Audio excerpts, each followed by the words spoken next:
नमस्कार. आजच्या अतिशय महत्त्वपूर्ण पत्रकार परिषदेमध्ये मी इलेक्ट्रॉनिक्स मीडियाच्या सर्व पत्रकार बांधवांचं मी स्वागत करतो. या पत्रकार परिषदेसाठी उपस्थित आमचे सहकारी शांताराम नाना पेंदे असतील, अमरदाजी, नरेश काका, इंदर भाऊ, लखनभाई पेंदे, रत्नदीपभाई भोसले. आजची पत्रकार परिषद ही तुळजापूर शहरातील अतिशय महत्त्वाचा विषय म्हणून जी आतापर्यंत सर्वांच्या चर्चेतला विषय होता तो भवानी रोड ते आरे चौक ते पुढे किसान चौकी या रस्त्याच्या रुंदीकरणाचा विषय, जो आजवर अनेक टप्प्यामधून या विषयाला पुढे नेत असताना हे जे टप्पे आहेत, हे टप्पे कशा पद्धतीने आमच्या सर्व सहकारी, आमच्या सर्व नेत्यांनी, माननीय आमदार राणा जगजितसिंह पाटील साहेब असतील, आमचे नेते विनोद पिटूभाई गंगणे असतील आणि सर्व नगरसेवक, तसेच माजी नगराध्यक्ष सचिनभाई रोचकरी असतील, यांच्या माध्यमातून या रस्ता रुंदीकरणाच्या विषयाचे जे टप्पे आहेत, हे टप्पे सर्व त्या ठिकाणी जे नागरिक आहेत, या रस्त्यावरती जे नागरिक असणार आहेत, या रस्त्यावर ज्यांच्या जागा त्या ठिकाणी रुंदीकरणामध्ये जाणार आहेत, त्या विषयाच्या संदर्भात आजची ही पत्रकार परिषद आहे. या विषयामध्ये अनेक टप्पे आहेत. त्यातला पहिला टप्पा असा होता की रुंदीकरण हे एका बाजूने होणार होतं, एकाच बाजूचं त्या ठिकाणी भूसंपादन होणार होतं, परंतु नागरिकांच्या आणि संबंधित तिथल्या नेत्यांच्या त्या ठिकाणी मागणीनुसार हे रुंदीकरण किंवा हे भूसंपादन हे दोन्ही बाजूने व्हावं, या विषयासाठी पाठपुरावा त्या ठिकाणी करण्यात आला. त्याच्यानंतर याच्या नावामध्ये तफावत होती. हे नाव आरे चौक ते त्या ठिकाणी माफ करा, भवानी रोड ते आरे चौक असा अगोदर टप्पा होता, परत आरे चौक ते त्या ठिकाणी पावणारा गणपती असा होता. या नावातल्या तफावतामध्ये बदल करण्यासाठी काही वेळ गेला. त्याच्यानंतर 19च्या नंतर 22 पर्यंत कोविड आला, कोविडमध्ये काही वेळ त्या ठिकाणी गेला. अशा अनेक विषय होते. परत भूसंपादन करत असताना लोकवाटा म्हणून एक 5% त्या ठिकाणी लोकवाटा देण्याचा विषय होता. त्याच्या संदर्भात आमची सर्व नेते मंडळी आपल्याला सविस्तर त्या ठिकाणी माहिती देणार आहेत. परंतु गेल्या 3 तारखेला माजी नगराध्यक्ष सचिनभाई रोचकरी यांनी मुंबई येथे जाऊन संबंधित अधिकारी, मग ते मुंबईतील संचालक असतील, मुंबईतील नगर विकासचे संचालक असतील, यांच्याकडून या बाबतीमध्ये जो याच्या संदर्भात आपल्या भूसंपादना संदर्भात जो अध्यादेश आणि शेवटची जो त्या ठिकाणी मंजुरी होती, ही नकाशानुसार त्या ठिकाणी मंजुरी त्या ठिकाणी सचिन यांनी घेऊन आली. खरं तर सचिन भैया सुद्धा त्या ठिकाणी आता परवाच त्यांच्या आईसाहेब त्या ठिकाणी दुःखद निधन त्या ठिकाणी झालं, परंतु त्यांच्या आईसाहेब त्या ठिकाणी आजारी असताना सुद्धा त्यांनी हा मुद्दा, शहरातील अतिशय महत्वाचा मुद्दा आहे, हा विषय लक्षात घेऊन ते त्या ठिकाणी मुंबईला गेले आणि दुर्दैवाने ते इथं नसताना त्यांच्या आईसाहेब त्या ठिकाणी आपल्याला सोडून गेल्या, हे सर्वांना माहिती आहे. परंतु हा मुद्दा तसं तर आज सांगण्याचा नाही, परंतु काम करत असताना आमची मंडळी कुठल्या त्या ठिकाणी तळमळीने काम करतात, हे मला या माध्यमातून थोडंसं सांगायचं होतं. तर मी ह्या सर्व मुद्द्यावरती बोलण्यासाठी मी यानंतर मी आपले इंद्रजित भाऊ साळुंके यांना विनंती करतो की आपण आपला मुद्दा त्या ठिकाणी पुढे घ्यावा. जय भवानी तुळजापूर. आपण गेली 15 वर्ष झालं ज्या रस्त्यासाठी तुळजापूर शहर हे ज्या रस्त्याची वाट पाहत होतं, जो रस्ता की या तुळजापूर शहराची एक जीवनवाहिनी म्हणून त्या रस्त्याचा उल्लेख केला पाहिजे, असा हा रस्ता म्हणजे भवानी रोड आरे चौक ते किसान चौकी ह्या रस्त्याचं रुंदीकरण होणार होतं. परंतु प्रथमतः शासनानं डीपी प्लॅन अनुसार त्या रस्त्याचं भूसंपादन करण्याचं ठरलेलं होतं, परंतु स्थानिक रहिवाशाकडून त्याला विरोध झाला. कारण की एका बाजूने जास्त व एका बाजूने कमी असं त्या ठिकाणी जागा भूसंपादन होत होत्या. त्यामुळे स्थानिक रहिवाशांनी त्याला विरोध केला. विरोध लक्षात घेऊन, स्थानिक रहिवाशाचा हित लक्षात घेऊन नगर परिषदेनं त्यासाठी दोन्ही बाजूने समान असा ठराव घेतला व तो ठराव त्यानंतर पुढे पुटअप केला, पुढे पाठवला. त्यानंतर तो मंजूर होऊन आला. परंतु मंजूर होऊन आल्यानंतर त्या ठिकाणी जे नावामध्ये तफावत होती, जे भवानी रोड ते आरे चौक ते पावणारा गणपती असं झाला होता. परंतु त्या ठिकाणी किसान चौकीच्या ऐवजी पावणारा गणपती झाल्यामुळे, नावात तफावत झाल्यामुळे क्युरिक आली आणि तो प्रस्ताव वापस आला. त्यानंतर बाकीचं जे काय आहेत पुढील ते आपले लखन पेंदे आपल्याला माहिती देतील. नमस्कार. तुळजापूर शहरातील अत्यंत गरजेचा असणारा हा भवानी रोड आरे चौक ते किसान चौकी हा रस्ता गेले 2011 पासून ते 2025 पर्यंत का आणि कशामुळे थांबला. 2019ला माननीय राणादादा हे तुळजापूरचे आमदार म्हणून निवडून आले.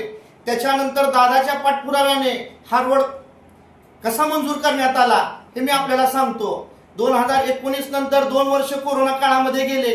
त्याच्यानंतर जे विलंब सातत्याने विरोधक म्हणते की कशामुळे झाला, दादानी काय केले, 2011 पासून तुम्ही 19 पर्यंत काय केले आणि दादाने निवडून आल्यापासून दादानी काय केलं.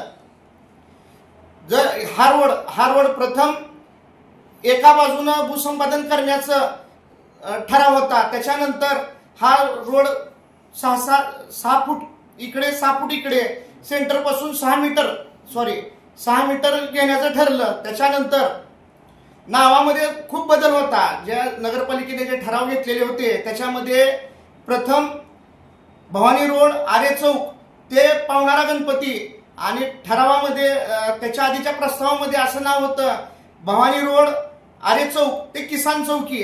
याच्यामुळे विलंब झाला. त्याच्यानंतर त्याची दुरुस्ती करून दुसऱ्यांदा आम्ही पुन्हा पाठपुरावा केला. त्याच्यामध्ये मंजुरी आणली. बऱ्याच दिवसानंतर मंजुरी आली. मंजुरी आल्यानंतर काही अधिकाऱ्याच्या चुकीच्या धोरणामुळे त्याच्यात 0.5% ही जागाधारकांनी पैसे भरण्यात यावे म्हणून अध्यादेश काढण्यात आला. त्याच्यानंतर तो आमदार राणा जगजितसिंह पाटील, विनोद पिटूभाया गंगणे आणि माजी नगराध्यक्ष सचिन भैया रोचकरी यांच्या प्रयत्नातून पुन्हा आम्ही त्या मूळ जागाधारकाचा निवेदन तयार केले आणि ते सीओला दिले. सीओ मार्फत कलेक्टरला दिले. राणादादांनी कलेक्टरशी बैठक घेतली की बाबा ती आपल्याला जे 0.5% जे शासनाला भरायचे ते अट कशी रद्द करण्यात येईल. त्याच्यामुळं पुन्हा नंतर दादानं त्याच्यात मार्ग काढून पुन्हा नव्यानं प्रस्ताव नगर विभागाला पाठवण्यात आला. पुण्यातून मुंबईला गेला. मुंबईतून पुन्हा पुण्यात आला आणि पुन्हा मुख्य सचिवाकडे ते प्रस्ताव ते अट रद्द करण्यासाठी गेला. राणादादांनी आपले राज्याचे मुख्यमंत्री फडणवीस साहेब यांची भेट घेऊन तो रस्ता तात्काळ मंजूर करण्यात आला. विरोधक फक्त कुठल्याही गोष्टीचा पाठपुरावा न करता प्रसिद्धीचा झोता देण्यासाठी निवडणूक डोळ्यासमोर ठेवून काही गोष्टी आंदोलन करणे किंवा निवेदन देणे याच्या पलीकडे स्थानिकला सोडून विरोधक कुठल्याही गोष्टीच्या पाठपुराव्याला गेले नाहीत. ना त्यांनी मुंबईला कधी पाठपुरावा केला, ना कधी त्यांनी पुण्याच्या नगरविकास ऑफिसला कधी कार्यालयाला त्यांनी पाठपुरावा केला. आमचे नगराध्यक्ष सचिन भैया रोचकरी यांनी स्वतः मुंबईमध्ये जाऊन या गोष्टीचा पाठपुरावा करून दादा सोबत मंत्रालयामध्ये जाऊन याचा परवानगी आणला. परंतु मी मीडियाच्या द्वारे आपण बघितलं एक शिवसेनेचे कार्यकर्ते यांनी खोटी पोस्ट टाकली की आम्ही मुख्यमंत्र्याची भेट घेऊन तुळजापूरचा जो प्रलंबित रस्ता आहे त्याची निवेदन दिलं. पण त्यांना माहिती नाही की सचिन भैया रोचकरी यांनी 3 तारखेलाच राणादादाला समक्ष सोबत घेऊन ही मंजुरी घेऊन आलेले आहेत. त्यांच्या घरी दुःखद घटना झाली असल्या कारणामुळे आम्ही ती तुमच्या समोर देऊ शकलो नाही. बाकी केवळ काही सुद्धा नाही. दादा 2019ला आमदार झाल्यापासून ते दादानं काय काय केलं आणि कशा पद्धतीत केलं हे आम्ही तुमच्या समोर मांडलंय. आणि विरोधकाला माझा एक सवाल आहे की तुम्ही 2011 पासून 2019 पर्यंत काय केलं हे तुम्ही सांगावं जनतेला. आणि तुळजापूरची जनता सुज्ञ आहे. कर्तव्यदक्ष आमदार पिटूभाया गंगणे आणि सचिन भैया रोचकरी यांच्या मार्गदर्शनाखाली योग्य ते काम करत आहे. एवढे बोलून मी थांबतो. जय जय महाराष्ट्र. 2 जून रोजी सचिन भैया रोचकरी हे 2 आणि 3 जून रोजी आपल्या तुळजापूर तालुक्याचे कर्तव्यदक्ष आमदार राणादादांना घेऊन मंत्रालयात गेले, अव्वल सचिवाकडे गेले आणि त्या ठिकाणी या रस्त्यासंदर्भात अंतिम मंजुरीचा आदेश व नकाशावरची सही हे सर्व अंतिम मंजुरी घेऊन या ठिकाणी बाय हँड मंजुरी घेऊन या ठिकाणी तुळजापुरात आले. परंतु त्यांची घरामध्ये दुःखद घटना घडल्यामुळे ते स्वतः प्रेसला समोर जाऊ शकत नाही. त्यामुळे आम्ही या ठिकाणी प्रेस घेत आहोत. आणि ह्यानंतरची प्रक्रिया आता यानंतर आम्ही नगर रचनाकार आपलं धाराशिव या ठिकाणी हे जे मंजुरी मिळवून आणलेले आहे बाय हँड ते आम्ही त्या ठिकाणी देणार व तिथून पोच घेणार. त्यानंतरची प्रक्रिया नगर रचनाकार ह्यांच्या मार्फत जी प्रक्रिया होणार आहे संभाजीनगरला त्यानंतर ही जी प्रोसेस व्हायला आता नोटीस निघणार ह्या सर्व गोष्टी व्हायला किमान 1 वर्षाचा कालावधी लागणार आहे हे लक्षात घ्यावं की. परंतु नाहीतर विरोधक अजून पुन्हा रान उठवतील किंवा मंजुरी आणली अजून काम कसं सुरू झालं नाही. कारण की त्यांना काय त्या गोष्टीची काय मागमूस ना त्यांना काय पत्ता नाही. कारण की त्या आपलं हे जे अवकाळी पावसात उगवलेल्या छत्र्या आहेत ही सीझनच्या पावसामध्ये सुद्धा उगवलेल्या छत्र्या नाहीत.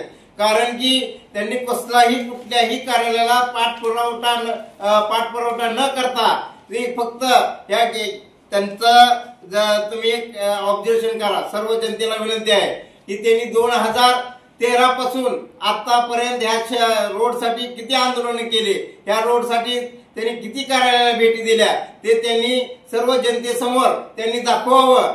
या गेल्या 6 महिन्यापासून ह्या रोडसाठी त्यांचा आटापिटा चालू आहे. कशासाठी?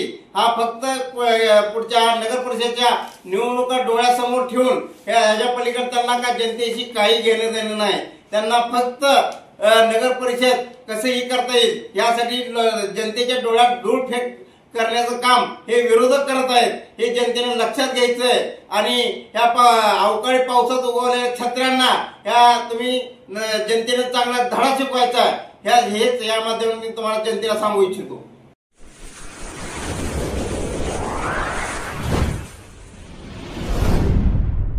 वीर महाराष्ट्र न्यूज चॅनलला लाईक आणि सबस्क्राईब करा.